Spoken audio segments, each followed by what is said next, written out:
আমি ছাত্ৰ এজনৰ ওপৰত হাত তোলা হিচাপে ছাত্ৰ সমাজ হিচাপে ওলাই আহিছোঁ আৰু তেওঁ যিটো মানে কৰ্মৰত জমেটো তেওঁ ডেলিভাৰী দিয়ে জাগাই জাগাই গৈ এই যিটো তেওঁ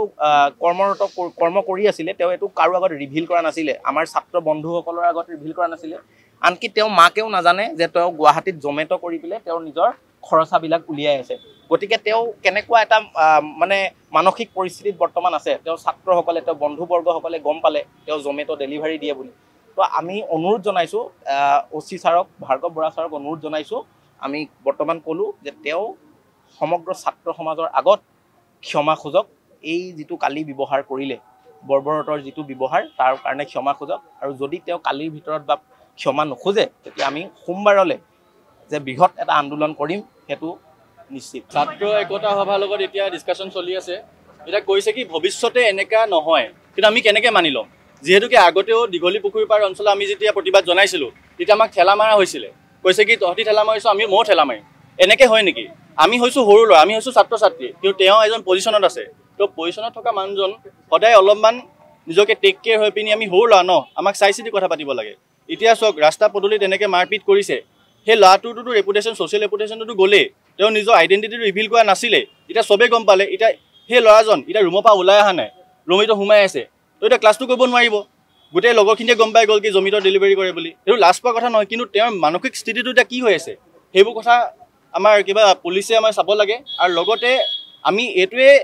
এটা দাবী জনাইছোঁ যে যদি সোমবাৰলৈকে ইকো যদি এনেকৈ ভাল যদি ষ্টেপ নলয় চৰকাৰৰ ফালৰ পৰা বা অসম চৰকাৰ আৰু যদি আৰক্ষী বিষয়াৰ পৰা তেতিয়া আমি বহুত এটা ডাঙৰ প্ৰতিবাদ কৰিম ইয়াতে হ'ব প্ৰতিবাদ তো সেইটো আমি দাবী জনাইছোঁ ধন্যবাদ হয় হয় আমি তেওঁলোকে আমাক জনালে যে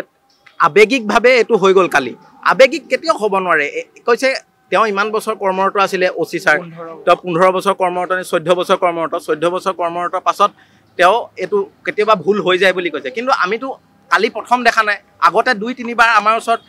ভিডিঅ' আছে ভিজুৱেল আছে তেওঁ ব্যৱহাৰ কৰিছে ছাত্ৰৰ ওপৰত কেনেকুৱা বৰ্বৰতা ব্যৱহাৰ কৰিছে দীঘলী পুখুৰীতে আপোনাৰ যেতিয়া গছ কাটিবলৈতে আন্দোলন কৰিছে তেতিয়া এটা কেনেকুৱা ব্যৱহাৰ কৰিছে কালি কেনেকুৱা ব্যৱহাৰ কৰিছে এইটোতো আৱেগত কেতিয়াও হ'ব নোৱাৰে আমি সোমবাৰলৈকে আমি সময় দিছোঁ সোমবাৰলৈকে যদি মাফ নোখোজে প্ৰতিবাদ হ'বই প্ৰতিবাদ হ'ব আৰু যোনজন তাতে এছআই আছে জিতুল দা তেখেতৰ লগতো আমি কথা পাতিছোঁ তেখেতে আমাক কৈছে যে তেখেতে এই যোনখিনি বস্তুখিনি আমি তেখেতক জনালোঁ অৱগত কৰালোঁ তেখেতে ক'ব নোৱাৰে তেখেতে ডিচিপি ছাৰক বা এছপি ছাৰক সুধিব তাৰপিছতহে তেখেতে জনাব পাৰিব গতিকে এতিয়া ডিচিপি ছাৰ বা এছপি ছাৰে যদিও কয় কি যে ক্ষমা নোখোজো বুলি যদি যেতিয়ালৈ ক্ষমা নোখোজে তেতিয়ালৈ এটা ডাঙৰ প্ৰতিবাদৰ সৃষ্টি কৰিম আৰু ইয়াতে আমি আজি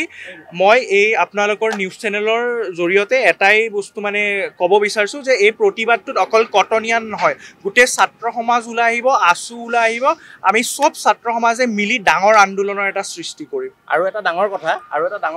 আমি দেখিবলৈ পালোঁ আমি যেতিয়া ছাত্ৰসকল গোটেইসকল সোমাই গৈছিলোঁ 10-12জন ছাত্ৰ ভিতৰলৈ সোমাই গৈছিলোঁ এতিয়া গেটত যিজন ছিকিউৰিটি আছে তেওঁক ভিতৰৰ পৰা কোৱা হৈছে যে আপুনি কিয় সোমাব